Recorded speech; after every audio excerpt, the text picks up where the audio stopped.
অন্ধকার ওয়েট করো।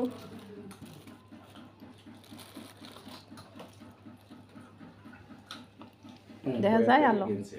হ্যাঁ কুয়েত থেকে কিনছে তো, কুয়েত মিষ্টি ভালো না, দেখলাম রসগোল্লা সব মিষ্টি ভালো লাগে না। ওদিকে লোকজন সুবিধাজনক। আগে একদিন আমি কোয়ে বাজারেতে মিষ্টি এই দুধ আনাইছি, বুঝছেন মামা, দুধ আনাইছি। সেই দুধ আমার 2 কেজি দুধ মানে আইনে দিছে, পর সাথে সাথে মানে সে দুধ কাটা, সাথে সাথেই দুধ কাটা।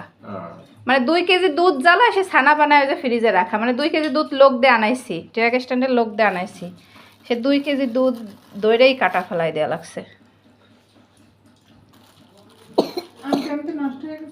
না মানে সন্ধ্যার সময় নিয়ে আসছে। মামা খাবে?